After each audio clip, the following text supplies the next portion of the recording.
because like for me it's very often like then once I get there it's like, oh, that's great, but like now I need that next thing, and like it's like that endless sort of like, again, human brain kind of thing where it's just like, I got a plan for winter, I got a plan for winter, like never resting, Yes, gotta get all the nuts, hide them in the tree. Get all the nuts, hide them in the tree.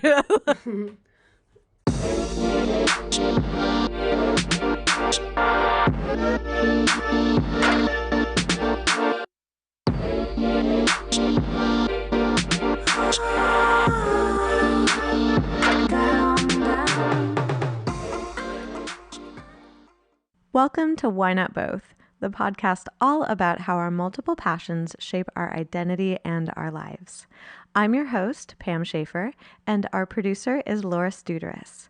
This season, we are brought to you by Under the Radar magazine. If you like what you hear, you can head over to our Patreon to support us directly and get transcripts of all of our episodes, or you can come hang out with us on your favorite social media platforms, where we can be found under WNB the podcast. This week, we were joined by the multi-talented artist, songwriter, and musician Mo. I hope that you enjoy our chat. Oh, well, welcome to Why Not Both, where technology finally started working and the world is very small. And Yeah. I love what you said about like that the music industry, it really is like you run into people everywhere, and now that like things are kind of like slowly, I was like stop opening up. Have you run into people that like you haven't seen in forever? Yeah, I mean, I think and I think, as we were just talking about, like I think I have really been missing that sort of like colleagues community in a way, like with your colleagues from out. I mean, obviously I've been seeing my musician friends in Denmark, but like it's a special thing that you have bonds with people from all over the world because of this industry that I'm so lucky to be in. But yeah, I mean, I played a festival in Spain where I met the Heim girls, and I haven't seen them for like so long, and it was just so nice to see them. Oh, I love them. Oh my gosh. I met one of them by sheer accident at a cafe in Silver Lake. That was the most LA thing I've ever said. Glad I got it out of the way at the top of the interview. Like I didn't realize who we were talking to until after we were talking to her. It was we were talking with Esty, and we had like a 20-minute conversation, and it was the very end of the conversation that it clicked like who she was. And I was like, oh, she's awesome hypothetically, and she's awesome in person. Cool. Yes, so much. No, but they're just so down to earth and so cool and so nice, and like it's just, I don't know. I just look up to them very much. I was like, oh, I'm curious what that's like, because you've played so many things and collaborated with so many people. I'm like, do you ever have those moments of like, oh, this is surreal, I'm in the room with this person?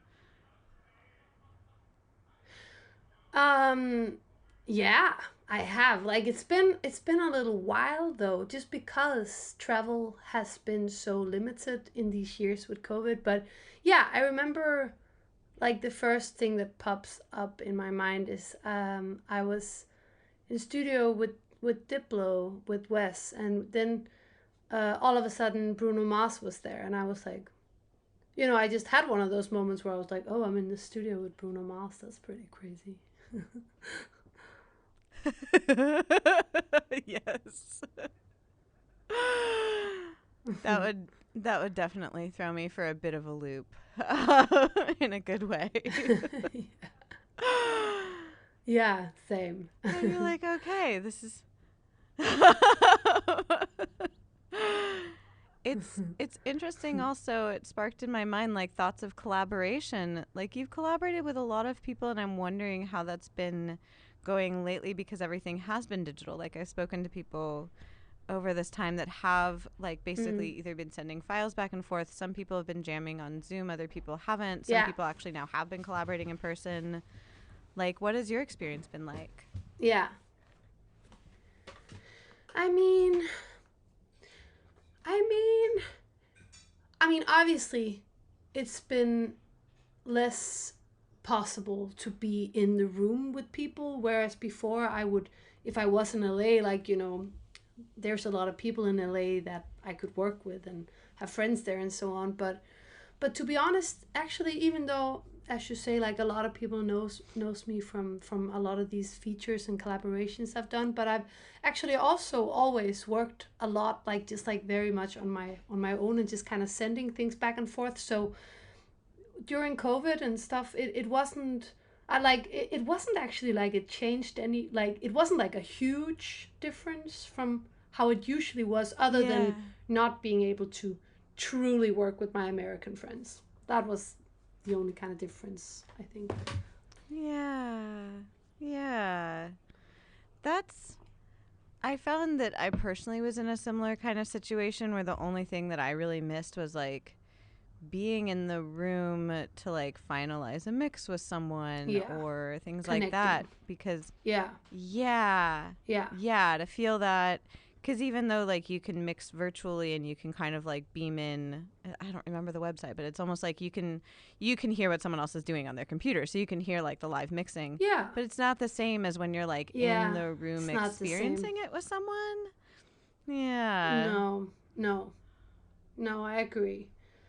I've always, like, when it comes to like creative process, I always love like to kind of have like a little bit of both, like to have that isolated period of time for me to really just make sure that I'm grounded in the material and that I know what I want and what I'm doing, but then also have the part where you connect with others and open it up, and like especially when it comes to finish, as you say. Like, I don't know about your process, but when I'm working alone, I get very up in my head about things. And so it helps then like to be like, okay, here's like the 7 ideas I had. How does this actually feel for someone else? Because otherwise I'm like, and then I could make all of these different, and I get all very conceptual, and it's just like, does it sound good? Like, when you're writing. I totally understand that, Do you like to write, like, do you, I guess I'm curious about your writing process. Like, do you like to write on a certain instrument, or are you drawn to a certain DAW? Like, what's your process like? I mean, at the moment, I start all my songs just in Logic, like with some MIDI instrument, and then I start writing the songs that way, and then later on I bring in a producer to just, because I'm terrible when it comes to drums and stuff like that. I'm just like so bad when it comes to drums and everything percussion stuff. So like then I bring someone in, because I feel like when once you get a beat on it, it's like then it opens itself up more.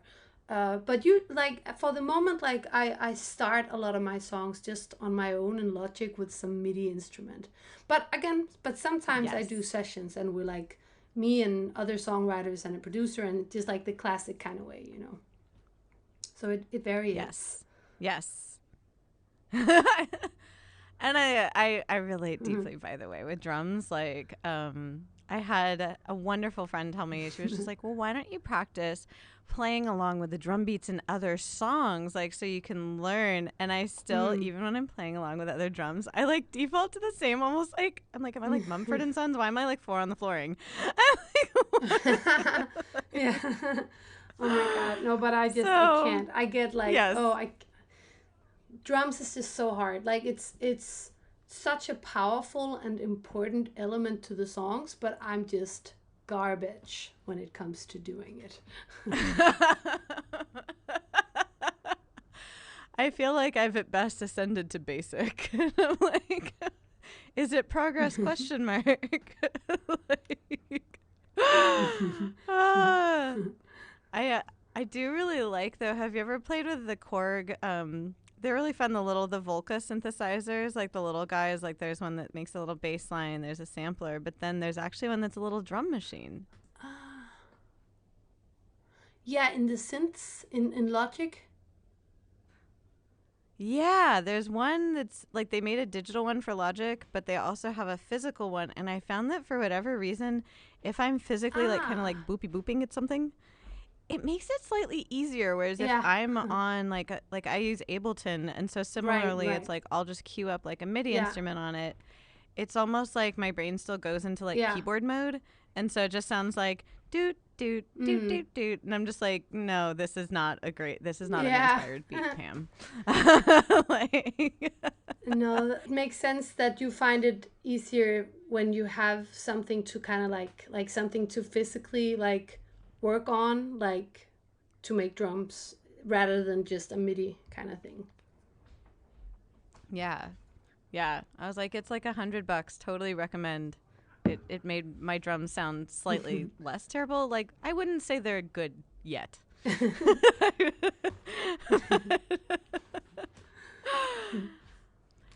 When you're collaborating with people, like, do you find, I'm so curious always about the difference between like when you're writing with someone else versus writing like kind of like for yourself or by yourself. Like, how does it feel different when you're Yeah. in those different settings? I mean,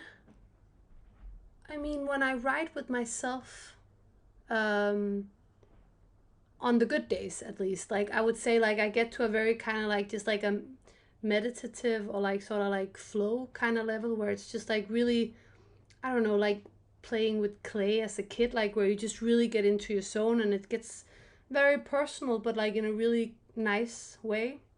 Whereas, Yeah. but when I write on my own, it's also I do get to, as you said, like maybe sometimes loop around too much in the same ideas and same melodies and same kind of lyric patterns or whatever. So I find it really good to, once I've done that kind of like isolated period of writing time, to go into a session with people who can just help you get out of your loopholes, like help you think of melodies and lyrics in a different way, and just just it's a bit more, I'd say that the collaborative part is a bit more hyper in a way. It's a bit more like woo woo woo, bang bang bang, do do do do do, whereas the process on my own is a bit more like Yeah. digging into myself. And I think both is good. Yes. I like how you put that, because I joke that like my little studio is like, I call it my music cave, but it's like a cave for a reason, because I'm like, I'm going to go in here and be kind of like a little music gremlin.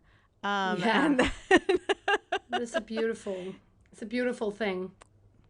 oh, thank you. And yeah, it is a very different feeling. I think if I were to speak metaphysically of technology in my new space, I think it's still settling in. It's like, Pam, this place is still a little new. Like, you've only been here a few Yeah. weeks. You are daring to record something that's very bold. Like, It's but good. It's a yeah, good like start. that feeling, especially. Yes.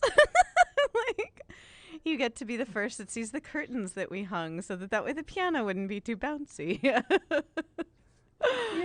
of Yay. course I move into a new place and make the master bedroom for my piano. Like, oh my goodness. But yeah, like when collaborating with others, and it's interesting to think of it during this time, especially of like that usually there's a balance of kind of having that introspective, almost like that loopy space, and then bringing that out. And I'm hoping that like you've gotten the chance Yeah. to bring that out Yeah. also like in performance as well, like because when you're performing things that either you've kind of carved out in your own space or that you've collaborated with others, that adds like a whole other layer. Like, what's your experience when you get to actually share those things now that we're kind of sort of in the world, sort of not? Like, what's the feeling been? I mean, it's just been so nice and so, no, but it's just actually just have been so fucking nice, like getting back out and actually performing in front of people. It's just, I don't think I realized how much I had missed it, because I mean, again, there's a reason why you pick the kind of line of work that you do. Is because you love, I mean, at least for me, like I do just really love being on a stage. So just being back in the like that, it's just the best. Yeah, I don't really Yes. have any other words for it. It's just the best. Yeah. I love that. What makes it the best being on stage? Because you're right, like people do choose their occupations based on like what's the maximum stuff I Yeah, like what versus kind the of minimum human, stuff like I what don't kind of like. human I am. Yes, and like there are some musicians I've Yeah, talked to that are just like, I am a studio rat, I want nothing to do with the stage, and then other people that are just yeah. like, I am finally back in my zone, I hadn't realized how much I missed it, I feel like a person Mm, again. yeah, yeah. Like That's how I what are feel. the that when you, I guess, like when you didn't have the chance to do the thing that makes you feel like you, like what did you find yourself like doing or being? Like who did you get to kind of like be during that time when we weren't on stage and we weren't doing those things? Yeah. I mean, I mean, writing songs and obviously like hanging out with my friends and all my loved ones and stuff. Like all that stuff is part of keeping me feeling like I am who I am. But it was just funny how with the with the performing part missing, it was funny how like I sort of forgot about how much I missed it, but then once I was back on stage I was just like, fuck, this is like a huge part of me that really I've been Yeah. missing so much. But so I was Oh. fine, but it's just I just love having the performance part in part Yeah. back again. Yes. Yes. And like I was thinking when you were saying that like humans adapt to just about anything, but it's almost like after we adapt that we're like, whoa, wait. Yeah, Like yeah, it sounds like almost there so wouldn't have been true, a so point. true. Yeah.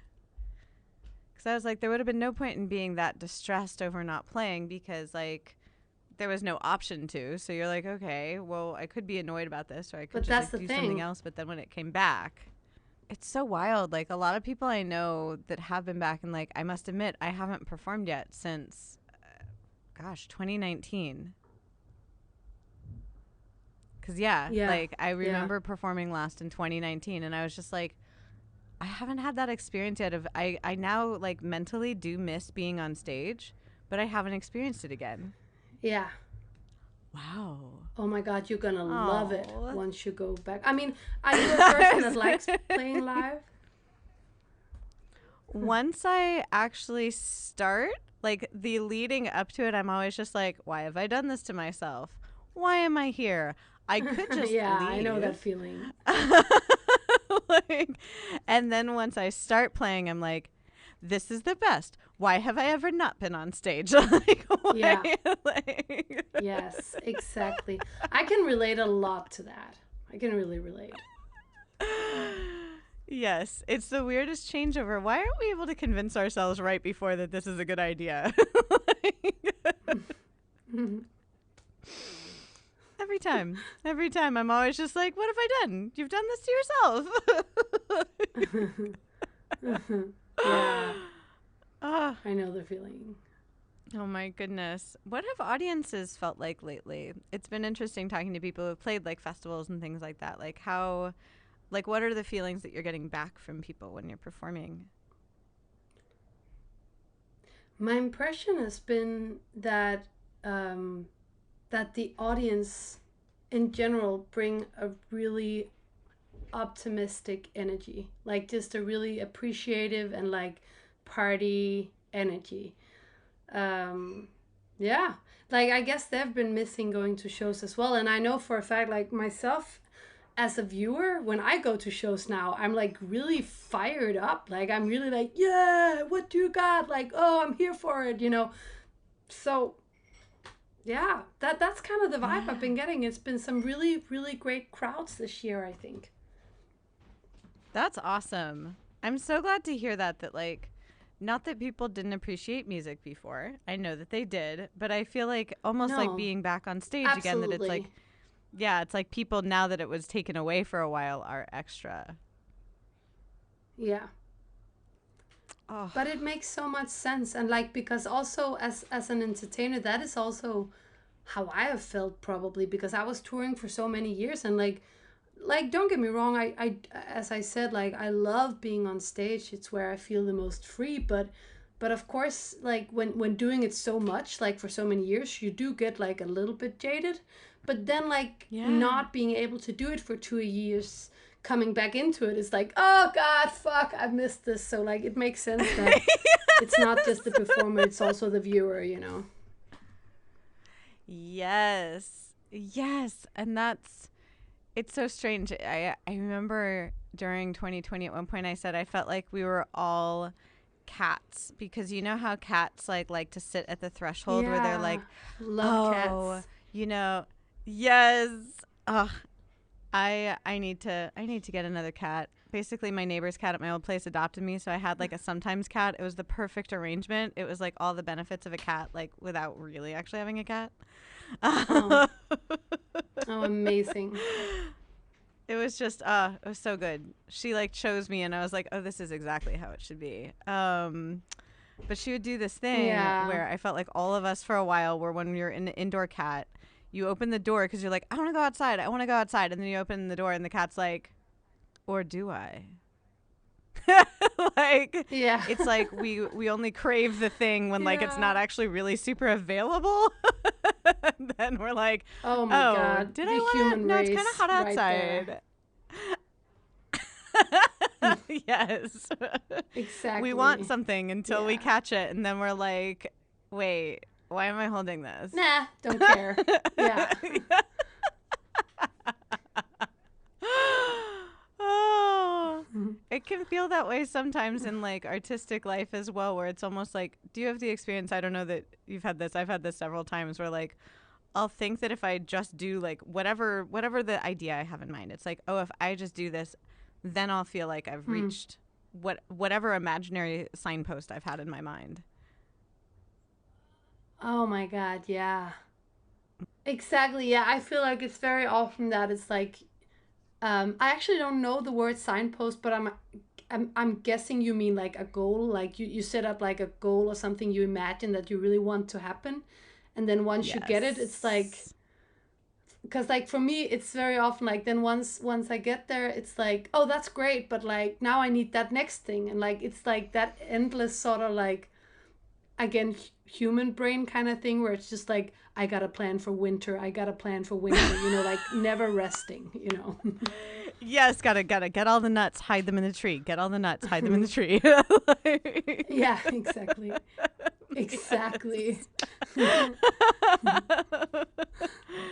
It's so strange that the human brain like does that, and that for a while, like, I don't know if you felt this way, but it Yeah. was almost like I felt like I was put on pause for a while, but in a really valuable way, because I was like, oh, I don't always have Yeah. to be like Yeah. storing everything in the tree for winter. Like, Yeah. Yeah. Same. Totally. Like these last year with COVID, I really felt like that was one of the lessons that I learned as well, is like you don't have to like just like stress through everything, like just like, oh I gotta, oh, you know, like that you actually maybe, just maybe, get some better work done if you do take little breaks every once in a while. fancy that.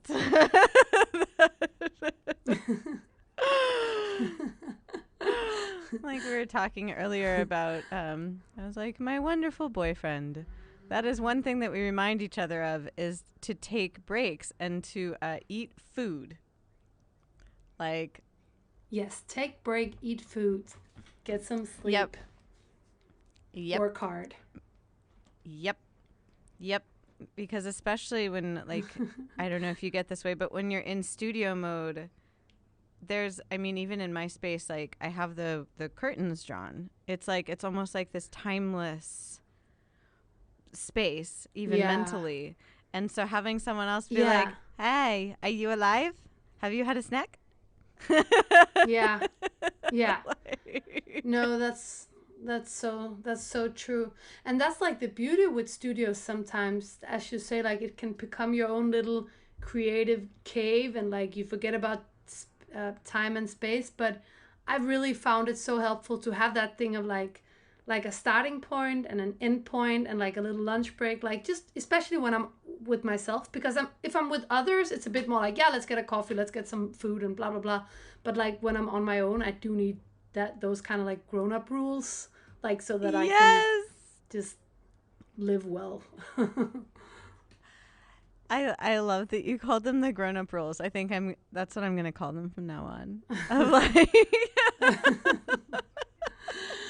I was like, even right now I'm just like, oh, my water's there so that I remember to drink my water, and there's my coffee. My coffee's over there in the Yeah. cute little can. I was just like, So good. I'll get like cute stuff for myself just to remind myself to use it. Yeah, that's what I do too, actually. That's a really good advice. It's a good way of doing it. It makes it more enjoyable, because otherwise I'm like, I know that I'm not going to want to like remember to get up and get water if, one, it's taking me away from the thing I'm doing, and two, it's not fun for some reason. So I'm like, if I can make something like fun or weird or exciting, this makes me so happy. Oh, when you were spending time like, like not touring and writing, I was curious, like, did anything pop up for you that you found yourself enjoying that you hadn't had a chance to do in a long time because you were touring so much? I was like, did anything kind of like spring up in its place? Yeah. I mean, one of the things, I think the most amazing thing I think that popped up was just that thing of like actually seeing my friends more often and just really become like a very active part of their lives again. Not that, for all these years where I've been traveling so much, I've still kept contact and stuff. It's not like I isolated myself from them, but after having some time away from the road, it was just so great to actually have that like very close tight sense of community coming back to me again. That, and then also, I started crocheting and like I took up my old sport orienteering run. So like there's these kind of things that I've been going hard on. Wait, what's orienteering? I was like, what's the sport? That's a different thing. Ah! I was like, no, that totally makes sense. Good double entendre. I was like, no, you used that preposition correctly. You got it. I was like, okay.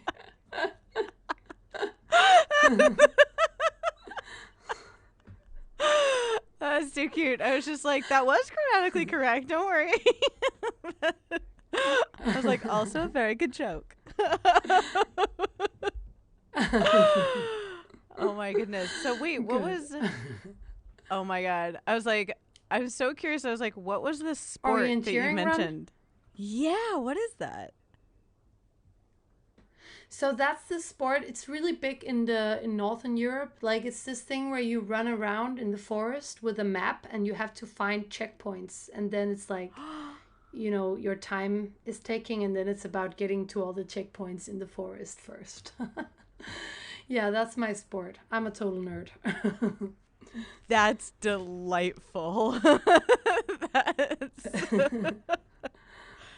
Oh my God. I was like, you get to be a forest gnome, but like go really fast. That makes me very happy. Yeah. Yeah. I mean, I'd be there pretending I was an elf. Like, no shame. Huge nerd. I would just be running around being like, ah, yes. Yeah. Oh my God. Actually, I should maybe start like getting into that vibe a little bit more. Because usually when I get out there with my map and like in the forest, I get very just like competitive and like, oh, I gotta get ju. But I think it would suit me better to have like an elf kind of vibe around it. I like that. And elves get things done. Like, maybe in a roundabout way. They do. But like, and with a lot very of hair. neatly. But they get things done. Oh, yeah. Yeah. Yeah. Oh, truly. And I mean, it's also good to have that. I was like, if we're going to go like kind of like the Hobbit Tolkien route, yours reminds me more of kind of like the dwarf element of just like, I'm going to run in and punch it in the face. Yeah. Yeah, I'm definitely Gimli when I go on orienteering run for sure. I was like, I'd probably be, what's the Liv Tyler character that's very much like, I'm really nice and maybe slightly Oh, effectual from like Eowyn? afar with a spell. No, Yeah. Arwen. Arwen. Yeah, Arwen. Though I'm not that cry-y when people leave. I'm more like, oh, I'm gonna go on an adventure too. Right. Yeah. Right, right? Yeah, me too. Yeah. I was Yeah. just like, actually, no, I'm not her. like, Yeah. like, part of me wants to be that, but I know that I'd be like, oh, he's been gone 5 minutes. Oh, well, time for my adventure. Yeah, I'm gonna go do something else. Yeah, yeah, yeah, yeah, Yeah, yeah. That's exactly. nice. I can relate. Hmm. Oh, God. And I was thinking about what you said about connecting with your friends in a different way, because in a way, like, studio is its own little, like, timeless space, but tour is almost like its own, like, dimension of time and space. It is, like, different than, like, the time and space of Yeah, your home. Like, absolutely. So much huh. different. And also, yeah, I Yeah. mean, and it's also just because I feel like when on tour, you're actually just so social all the time. You live together. Like it is this, like who you tour with becomes your family. And there's something so beautiful about that. But obviously also it like when you're on the road for 6 weeks, it also becomes a little bit draining sometimes. Yeah. Like, I personally have never been on like a tour that extensive. Like, I've gone on like shorter, kind of like 1 week, like, like jaunts. I've never been on like a really, really extensive tour. But even like those short Yeah. weeks, it feels almost like, did you ever go to sleepaway camp as a kid, like where you went for like a week or two and like stayed in a cabin with like your friends, like away from? Yeah, but actually, I was so bad at that when I was a kid because every time we would go on those kind of things, I would get so fucking homesick. So, like, I would never last more than 4 days. Oh, oh, that's one of my nieces is like that. Like one is a bit more like my temperament where I'm like, Yeah, bye, going on an adventure. And the other, yeah. like, she writes the most like sincere, heartfelt letters home when she's at sleepaway camp, where she will Oh, stay that's there. so nice. Yeah, But she yeah. she writes these like beautiful letters about how much she loves her home and how much she misses everybody and like Oh, that's so cute. yeah. Seriously. But like it's very, very wholesome. And like it's interesting that on tour though Yeah, you form almost like your own family. Like it reminded me of that summer camp feeling, and then when you come yeah. back it's You really like, do. yeah, it's like this little capsule. But it's a different pace of life than the people that are not on tour with you. Absolutely, absolutely. It's its own little solar system. Yeah. Yeah. Like, I guess, was there anything that surprised you, like reconnecting with your friends in kind of like a more like long term way after you'd been on tour for so long? Yeah, I think just all of a sudden I realized. I mean, again, it was that thing of like it was because I had been keeping in contact with them for all that time, and we'd been hanging out a bunch. But like that thing of really getting back into their lives, I think I just realized actually how many years had passed and how much we all had, like all these things that we all had experienced, and not even though I was aware of all the essential things going on in my friends' lives, just as they were with my life, it was just like, fuck. It was like all of a sudden, like, oh my God, like so much happened. And like, yeah, it was just, it was beautiful, but also a little bit sad in a way to realize, like, oh my God, Hmm. I love these people so much. They're like my best fucking friends, and like there's so many things that I've been missing out on. But so that it was Oh. sad, but it was also nice because it really made me, it just reminded me about how important it is and like how much I want to make sure to stay as involved always with them, because it's just a mirror to my soul, you know. They are just everything. Oh. Oh. And that, I mean, when you spoke of homesickness as a child and even now hearing about your friends, I'm like, that's so beautiful that you have people in your life that fill your heart like that. That I was like, oh, Yeah. what a beautiful gift that you're like, Yeah, oh, it's quite wait, I cute. need to balance this more because of these wonderful people. I'm like, oh, I love that. Yeah. Yeah. It's true. It is quite cute. Oh. It's like, that's really, just like my niece, I'm like, oh, that's so wholesome. I love it. Like, are a lot of the people you're close to, like, did you grow up with artists, or have your friends taken like a lot of different paths, or I guess what was your experience in that way? Like, is are people pretty diverse, or are they all like clustered around music, or Yeah, no, I mean, I mean, my besties, they're all, I would say, creative, and I mean, some of them does music, but mostly it's like different fields, like fields of creativity, if you know what I mean, which is really nice actually, because then mm-hmm, it's like mm-hmm. I get a break from the music industry, but then at the same time we can still discuss what it's like being a creative person and like the industry versus your art and like all these same problematics, but like in a different way, you know. So it's actually Right, really right. really really good. Yeah. That's, I love that you brought that up, that it's like creativity across industry. Because a lot of the people that I talked to on the Yeah. podcast, like the reason why I called it like why not both is usually people who do like either things in multiple fields or like different creative fields, or even sometimes Mm-hmm. like that they have like one job in a creative field and then like another like huge passion in another field. And it's like Yeah. when you're talking to people across Yeah. creative fields, you get to focus on like the actual creativity itself, where like you said, especially when you're talking to someone in the same field, it's almost like the being in your head in the studio thing, where you might like lose sight of the big Yeah. creative picture because you're talking about all the like Yeah. finicky details, or like, yeah, Yeah. yeah. Yeah. uh So true.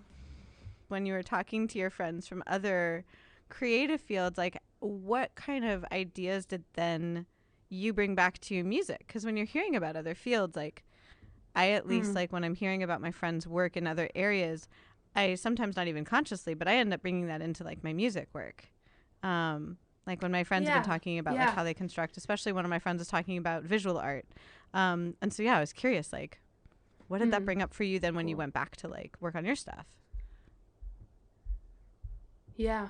I mean, I think there's many things in many of these conversations we have, or if we go and see an art show or go to concerts, we always talk about it and talk about our experience. And I think, as you say, like a lot of this, I definitely consciously or subconsciously bring back into my art. But actually, what we very often talk about, and which helps me a lot, is actually that thing about like how to deal with the industry a bit more, like that thing of like just how to, you know, because obviously we're all artists, you know, and so we do our art stuff, and like all the business kind of stuff can sometimes just freak us out or make us very confused, or like just have no idea what the fuck to do or what it is. And it's really really really nice to have colleagues to talk with these things about, because I think we all get quite scared about it, or like confused and like feel lost if we don't have someone to Yeah. just um, you know, talk to about it. And so we've been helping each other a lot on that front, even if it isn't the same problems, it's still like similar problems, you know, so we can still connect over it even if our industries are different. Yeah. Yeah. And that, and also, I don't know if you've had this thing, but it's like, it makes me feel almost like less alone if I know that someone else has had the same issue, especially if it's something that I'm not that familiar with. That Yeah. then I feel like, oh, like it's Oh, okay that exactly. I am not. Yeah. No, but Yeah. exactly. And that's why it's been so helpful, I think. Oh, that's really wonderful that you've been able to reconnect in that way. And I can imagine that then, like going forward, of course we can keep in touch digitally, but I'm curious if like if you and other artists I know are going to kind of like almost like balance touring more with also being kind of rooted where we're from or where we'd like to write or things like that, that it's like if there will be in the future like more balance than we had before. Yeah, I mean, I really, that's how I plan to move forward, is to really try and maybe just even like just really schedule and like make sure that you schedule your year in a way so that you get that balance, you know, because obviously my friends are in Copenhagen, I live in Copenhagen, but a lot of the people that I do my music with when not writing on my own is in America. So, and then I also need to tour, you know, so it's that thing of like having like chunks of time on the road, chunk of time in Los Angeles, but then a good chunk of time in between to be in Copenhagen and see my besties and so on. Aww. Yeah, like to just, I guess like what sprung to mind was scheduling time to just like be a person. Like that you're like, here's my time where all I am doing is existing as a human. Yeah, but also you have to have that time to be a human, because otherwise I think your music is gonna become hollow, you know. Like I think it's so important to really feel yourself, you know. Yes. Like I what did I say to someone one time? It's like I think I called it like filling your cup. It was like some sort of really dumb like live laugh love phrase, but it was what came to mind, where it was Great. like, yeah. I was like, it's something that you would find on like a pillow on Etsy, but it was like the idea of, you know, you can't you can't really create great work, in my opinion, if you aren't like fueled up in a way. Like you have to experience things, you have to like feel some of those feelings, live some of that stuff, and then you can kind of like put it in a little creative blender in your head and blah. Yeah. No, but exactly. You need to have that. I mean, as you say, you need to be fueled and you need to have that headspace to just really notice what is going on around you and inside of you. Otherwise, where would you draw your inspiration from, you know? Speaking about friends, I actually have a friend waiting in my backyard. So. Oh my God! Well, I will let you go to your backyard. I was just like, I appreciate you being so patient, especially with you're the first podcast I recorded on the new computer in the new space, and it only went like slightly haunted. So. Well, I had a great time, haunted or not. Like, it was really nice speaking to you, Pam. I had a wonderful time speaking with you too, and I hope that next year in LA there can be revelry and conversation and music and wonderful things. I hope so too. Thank you again for listening to this episode of Why Not Both. If you liked what you heard, please make sure to like us and subscribe to us on your preferred podcast platform. You can also come hang out with us on social media. We are at WNB the podcast, both on Instagram and on Twitter. This season, we are brought to you by Under the Radar magazine. Under the Radar is a nationally distributed print, music, and entertainment magazine and website. You can find them at www.undertheradarmag.com and feel free to support them on Patreon. Extra special thanks to our producer, Laura Studeris, who is literally a rock star. Thanks again, and I look forward to seeing you next episode. Thank you.